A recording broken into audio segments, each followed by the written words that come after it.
Hello, everybody. It is my great pleasure to virtually present my current research project to you. It explores the power of data, machine learning, and predictive analytics to leverage the global power of Hallyu, or the Korean wave. So this presentation will reflect and share preliminary results of the project, a big large-scale project in progress of mapping and measuring the soft power of the Korean wave. And it is developed as a part of the bigger research funded by the Korean Foundation in 2024. So first I will share some information about this project in general, then I will present the conceptual foundation of soft power mapping framework, and finally I will demonstrate preliminary visualization results of mapping of a few layers, just a few layers today of Hallyu soft power. So the project aims to advance policy-oriented studies of the Korean wave that refers to the current global spread and impact of creative industry products specific to South Korean popular culture on different parts of the world. So it aims to explore the Korean wave as highly complex global phenomenon that has different layers of manifestations across multiple stages of its existence, from production to consumption in transnational contexts. The project employs data-driven and machine learning approaches combined with traditional qualitative research to measure, map, and predict the spread, reach, intensity, and impacts of the Korean wave across different geolocations to benefit a more informed, strategic, and evidence-based approach to Hallyu, national policy, and also international diplomacy. So the research draws on the most recent research developments of the data to power geovisualization application. Data to Power is a dynamic mapping software that allows to measure, map, and predict soft power impacts on the global scale.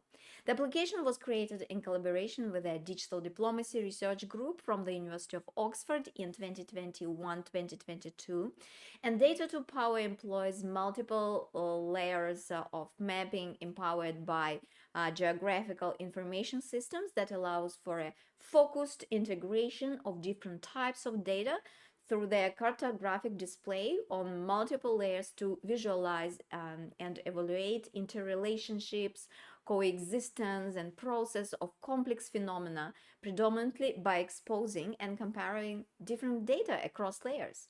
So this mapping method offers a reliable tool to visualize a landscape of distributed data values across different countries or geographic areas to build an inductive platform for exploratory spatial analysis. And it eventually aims to lead to pattern recognition and modeling. So as such, it provides a perfect platform for Hallyu soft power mapping. So let's start with some basic definition. How do we actually map soft power, and how do we actually define soft power? And in what way it actually relates to Hallyu, right? So coined by Joseph Nye, soft power refers to intangible forms of power such as culture, ideology, and institutions that allow countries to achieve their foreign policy objectives. In the context of knowledge-based global economy, soft power is a more sophisticated tool to influence international politics, by contrast to military or economic coercion. So soft power rests on the rich cultural resources of a country, which could be activated to influence perceptions and preferences of others. So furthermore, this intangible and uncontrollable power to attract on the global scale is very often associated not necessarily with state actors, but by contrast with a myriad of different players operating in the international arena, including corporate actors or creative industries. So, Hallyu is now known as a transnational phenomenon that includes a global consumption of wide range of South Korean creative industry products, going from pop music like K-pop, films, animation, to online games, smartphones, fashion, cosmetics, cuisine, and even lifestyles.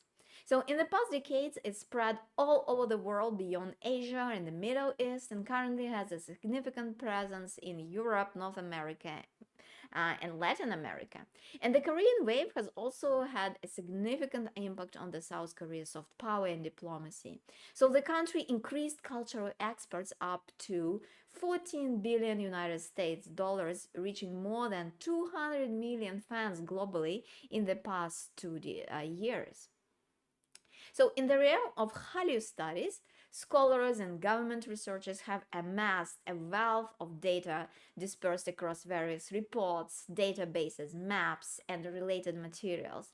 Surprisingly, no proud effort from academia or industry has sought to unite all this existing dataverse to provide a more comprehensive account of the soft power of Hallyu, especially considering the extent of a nation's soft power is an increasingly subject to data-driven measurements with the unfolding process of increasing datification.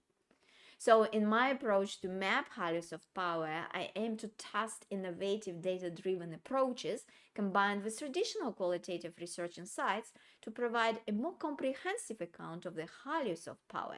My research addresses the following question: if and how could we interpret, understand, measure, and even predict the Korean wave presence, soft power impact, and diplomatic implications in different geolocations around the world depending on local challenges and opportunities? To answer this main research question, the project employs geovisualization and machine learning to explore the Korean wave by applying more holistic and comprehensive research design in order to capture its global dimension while pay attention to translocal and global contexts and impacts. So my framework draws on the Joseph Nye cause-effect continuum model. This continuum represents a conversion process from resources to behavioral outcomes in an agent-subject relationship. Agents need to convert their resources to achieve desired outcomes from their targeted subjects. This model enables an integrated approach in measuring and mapping soft power by combining different methods of soft power impacts exploration, including first, assessment of cultural, social, and economic resources; second, evaluations of outputs; third, network analysis; and finally, measuring public perceptions. So, converging all methods together, a dynamic mapping helps to compare and contrast various data sets either separately or in correlation to each other. So, revealing special patterns, highlighting black holes or knowledge gaps, and exposing geographical zones of unique interest which require further deeper explorations and investigations. So, the Korean wave soft power on the cause effects model has several important components, as you can see on this graph. We start with the Hallyu potential reach power that assesses a country's infrastructure and people's ability to engage with Hallyu content on site and online. The Hallyu appeal power looks at three factors: a country's familiarity with Korean culture and social norms, a country's openness to global trends and liberal values, and how well Korean wave has been adapted or adopted to the local context. Moving forward from the resources to outputs, the Hallyu Audience Index gathers how engaged people in a particular country are with the Hallyu content, considering digital and physical audiences size. The Hallyu Networks Index examines how integrated Korean wave is within a country, looking at partnerships and collaborations between that country and South Korea. And finally, the Hallyu Perceptions Index measures how positively or negatively maybe a country views Korean wave, considering media coverage and social media sentiment. Previously developed soft power dashboards represent soft power as an omnipresent force, equally affecting people living in different social, economic, political, cultural, religious contexts.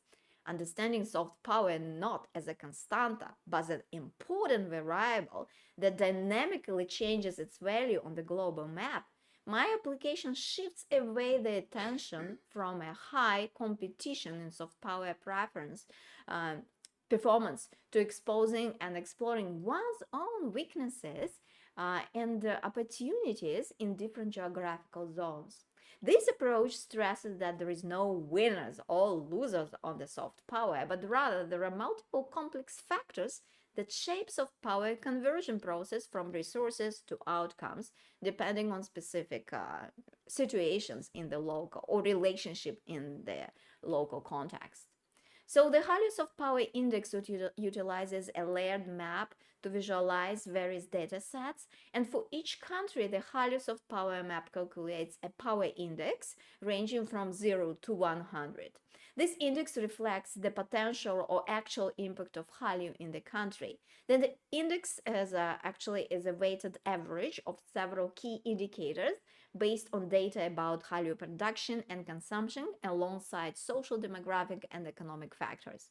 So the scale from 0 to 100 is a linear and color-coded on each layer of the map, and the bright colors indicate countries with a higher power index and a stronger potential for Hallyu influence. In this way, the mapping provides an accurate global picture. The mapping can have two dimensions at the same time. On the one hand, it's choropleth mapping, where the data is applied to each country, and on the other hand is a symbol mapping developed in the app to integrate urban context or more local data context for specific case studies on Hallyu receptions in specific cities, for example, or specific communities. In our case, we are specifically looking at 14 selected cities. In my framework, I also understand of power as a temporal variable, something that constantly changes over time depending on different political and social factors. For example, the 2000 saw a Hallyu explosion in China with dramas like Winter Sonata and bands like HOT, fan clubs, and online communities thriving. By 2010s, variety shows joined the wave. However, tensions between China and Korea rose in the mid-2010s, coinciding with the terminal high-altitude area defense deployment. Really changed the situation with stricter regulations on the China path. This fueled really anti-Hallyu sentiment online, leading to a boycott of Korean entertainment in 2016. Though Hallyu remains present, the fan base is smaller, much smaller, and cautious due to ongoing political issues. Through timelines, data to power enables us to explore Hallyu as a variable. Not only it helps to explore patterns of Hallyu expansion and fluctuation in different countries around the world, depending on different factors, but also it could help to predict Hallyu presence, scopes, and intensity in the future. And there, in this particular moment, where artificial intelligence, steps in. So employing a prediction model of linear regression, the app draws on the supervised machine learning algorithm to analyze multiple data sets to predict outputs. It builds a mathematical model of a set of data that contains both the inputs and forecasted outputs that consist of training examples, and they are refined and upgraded each time when the actual outputs are collected. In this way, the app uses all previously accumulated data to identify a formula to forecast results, transforming a mere data analysis exercise into a data intelligence system. So correlating multiple various variables with foreign policy, historical context, current agenda, future strategies of South Korea in relation to a specific country or region, such a mapping can help identify sustainable pathways of Hallyu experts, as well as for bilateral or regional public diplomacy to flag concern areas on the global map or identify conflict areas for further mitigation. With capabilities to create maps, timelines, and data cards for a comparative analysis of data across geographies, time periods, and subdivision of programs, data to power visualization systems opens new horizons for mappings of power of the Korean wave on cultural, political, economic, and social levels. Our team have just embarked on that journey that aims to advance the studies of the Korean wave phenomenon. And today in my presentation, I would like to feature some demonstration of just a few layers of the soft power visualization map. Please understand also that these are just preliminary developments, and it's a work in progress, and many layers haven't been fully developed yet, while data aggregation stage is still is ongoing for us. However, you can see on the screen this QR code, and if you proceed to take a QR code scan and take a link, it will actually goes you to publicly available mapping visualization where you can explore soft power. And I will be elaborating more and demonstrating how to use the application during my actual presentation at the conference. So let's explore some layers. The first layer, the global Hallyu reach power, serves as a quantitative metric to assess a nation's potential for engagement with the Hallyu phenomenon. This index is constructed from a composite score from 0 to 100, derived from normalized variables encompassing various social, demographic, and economic factors. These factors are strategically chosen to reflect the scope and purchasing power of a particular country. So the intensity of the green on the corresponding map visually represent countries with a high potential for Hallyu reception. On the one hand, the high score observed in countries like India and China can be attributed to the confluence of a massive population base, a rising level of education, and a comparatively young median age, with considering that Hallyu is always appealing more to younger audiences. On the other hand, a high score of such countries as Norway and Ireland could be explained by a bad economic situation in this country, giving them the maximum for population purchasing power. While factors like population size, economic strength play a really important role in Hallyu potential reach, they do not necessarily guarantee a success. A more nuanced approach is needed to explore three key drivers of its global appeal, and I differentiate across such as national power, the resonance with the country cultural values, second, the universal power, the connection with themes like equality and self-expression, and finally, transnational power, the emotional engagement that transcends cultural boundaries. So let's start with the national appeal power layer.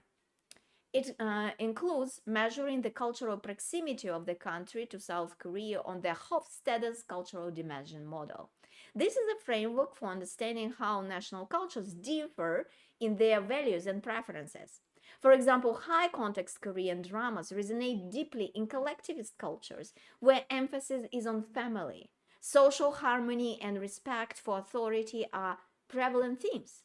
The strong work ethic and perseverance often displayed by K-pop idols and K-drama characters mirror the values of achievement and personal sacrifices celebrated in high-power distant societies.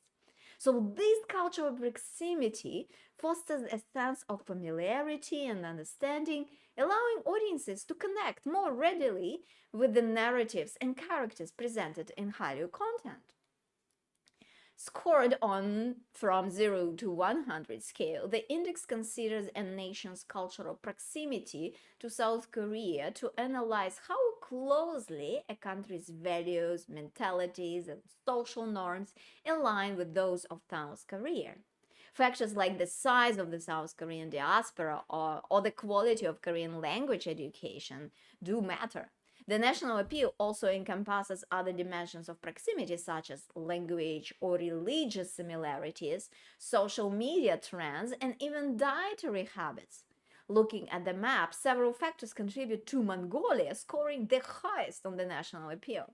Besides a high score on cultural proximity, Mongolia has a quite large Korean diaspora community as well as a very high number of outbound students who go to study in Korea. Going around the globe, we can also see that many countries beyond Asia, for example, in Europe or Latin America, are also quite highly scored on cultural proximity and social proximity that makes them interesting potential target areas for our circulation of Hallyu products. So let's now move to the universal appeal power layer. For countries that champion universal values like equality, hard work, self-expression, Korean pop culture offers a resonant message. K-dramas often shows characters of overcoming societal obstacles to pursue their dreams, narratives that resonate with audiences yearning for similar freedoms. Many K-pop idols themselves embody these values, actively campaigning for social causes and LGBT rights. This alignment with cherished ideals fosters a sense of connection for audiences who see themselves reflected in the struggle and triumphs of Korea's stars and stories. Universal Appeal Power Index exposes a country's respectiveness to Korean culture based on its alignment with universal value, considering two key indices.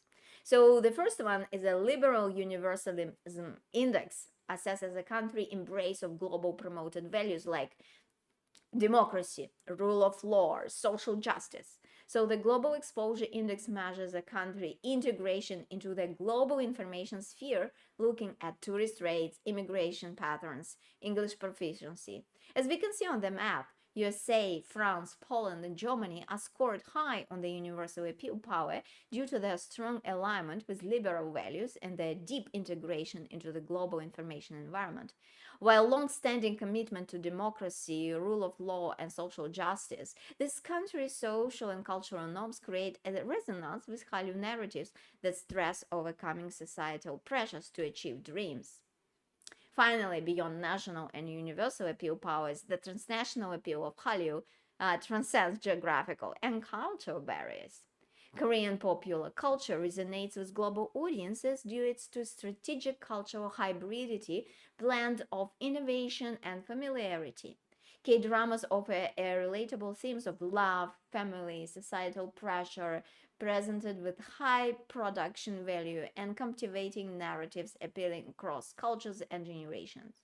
Ultimately, Hollywood's success lies in their highly transnational strategy to integrate hybridity by offering a high quality, emotionally engaging content that transcends cultural boundaries.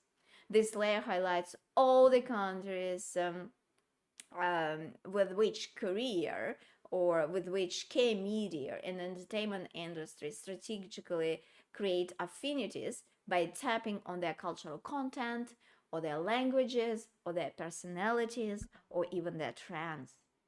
This index assesses how actively Korean cultural products are tailored and distributed to resonate with local audiences. This includes the K-pop Idols Origin Index, for instance, which tallies the number of K-pop idols who hail from the particular country. A higher number suggests a targeted effort to cultivate local talent and build a closer connection with the audiences. Additionally, the index considers the extent of linguistic localization. This encompasses K-pop songs performed in the local languages alongside translations of Korean content for easier comprehension. Finally, it analyzes social media engagement by looking at how often Hallyu producers strategically mention a country or its events on their official platforms. This reflects a targeted effort to build cultural bridges and fosters a sense of community with the local audiences. And this layer actually is still in progress because we actually mapped only just one data set so far related to K-pop idols and their origin. So let's now move to the next stage in the soft power conversion model to specific outputs like the audience engagement. This index goes beyond just popularity, offering a nuanced picture by considering a variety of categories. It factors in revenue generated from Korean experts like music, dramas, and films, revealing the financial impact. Additionally, it analyzes the size, physical, and digital audiences like social media fans or concerts attendees. Furthermore, the index examines the breadth of media coverage dedicated to Hallyu, reflecting its prominence in the public eye. It even delves into the online trends through Google Trends to understand search patterns. While the delay is still a work in progress, we can see that such countries as the United States and Japan are leading with higher scores due to various factors, from number of concerts held in the country to digital fandom in the case of Japan, or to Google Trends and the revenue received by Korean imports in the case of the United States. While Hallyu Soft Power Map project is still in progress, it offers an interesting and useful layered data visualization tool that can help analyze socioeconomic and cultural factors alongside Hallyu trends to pinpoint countries' potential for Korean wave influence. So I would like to stop here. Again, I'm sharing the QR code and the exact link to you to explore this visualization map, which is still, please keep in mind, it's just a work in progress. Thank you very much for your attention today, and I'm looking forward to actually present the project and show you the mapping application itself and how it works and how you can play with it during the conference. So see you there.